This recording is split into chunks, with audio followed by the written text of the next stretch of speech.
Chapter 2. The Men in the Lorry.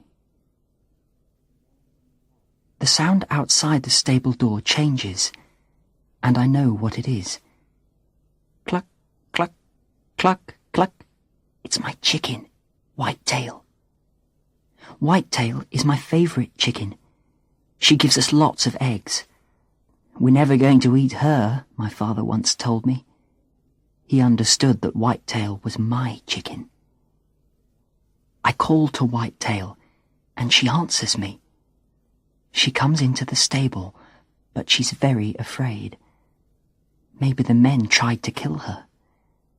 I take her in my arms and talk to her.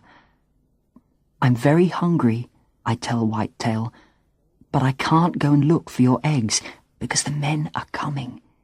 I have to be careful. I don't want anyone to find me. As I talk to her, I hear another sound, the sound of the lorry. It's getting nearer. I'm afraid that the men will find Whitetail. Perhaps they will find me too, and then they will kill both of us. You're afraid, and I'm afraid too, I tell her. She doesn't move in my arms, but I feel a bit better now she's with me. She's happier now too. She's quiet in my arms. The sound of the lorry gets very loud. The men are here, outside our farm. I listen and wait. I can hear lots of voices, but they sound different. They don't sound like the men in our village, and they don't sound like the men who live across the river. I look out through a hole in the wall, and I see the men. They aren't the men from across the river. They are soldiers, and they look different. Their clothes and their boots look new, and some of them have red hair. One of them goes into our house. I see him coming out again. He's being sick on the ground. Another older soldier speaks to him. He puts his arm around him. I don't understand what he says, but I think he is nice to the young soldier. I think that maybe these are not bad men, but I don't know who they are. They have strange voices. I must be careful. They are looking everywhere. I try to hide in a dark bit of the stable. There is no door because of the fire. A soldier comes in. He is not old. A little bit older than my brother, I think. He's the young soldier who was sick. Then Whitetail begins to cluck again. The soldier shouts something, but I don't understand. He has a gun. I can't stop Whitetail moving and clucking. I put her down and she runs to the soldier. He begins to laugh. Whitetail runs out of the stable, and the soldier runs after her. They're going to kill her, I think. No! I shout. I run out of the stable. Don't kill her! She's my chicken! The soldiers all look at me. I try to move again, but I can't. I haven't eaten anything for days.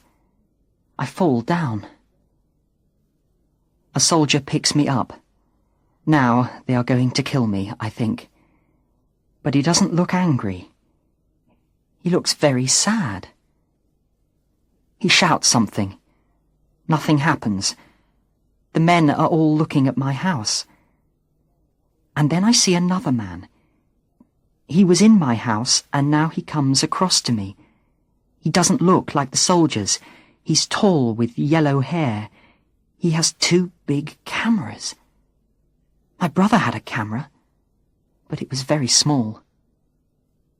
The man smiles at me as he walks. He opens his hands to show that he has nothing in them. "Don't be afraid," he says. He speaks our language, but he speaks it rather strangely. "You're safe now," he says. "These soldiers won't hurt you." "Where's my chicken?" I ask. "I don't want the soldiers to hurt my chicken." The man says something to the soldiers in their language. They laugh, and then the young soldier who came into the stable comes to me. Whitetail is in his arms, and the soldier gives her to me. The soldier says something and smiles. The man with the cameras tells me that the soldier comes from a village like mine. His father is a farmer, and he has lots of chickens and ducks, but his village is a long way from here. "What's your name?" the man asks me. "Jojo," I tell him. And I tell him that I'm the only one here in the village. He says my words in the other language. He tells me that this is translating. He will tell the soldiers anything that I want to tell them. I don't want to tell them anything, but the man says that they are here to help. "Are you hurt?" asks the man with the cameras. He tells me to call him Chris. I tell Chris that I'm not hurt. I was in the fields when the men came. The soldiers smile at me. They have brown and green clothes, but their hats are blue. It's like a bit of the sky on the top of their heads. "Are you hungry?" asks Chris. "Yes," I say. "I'm very hungry."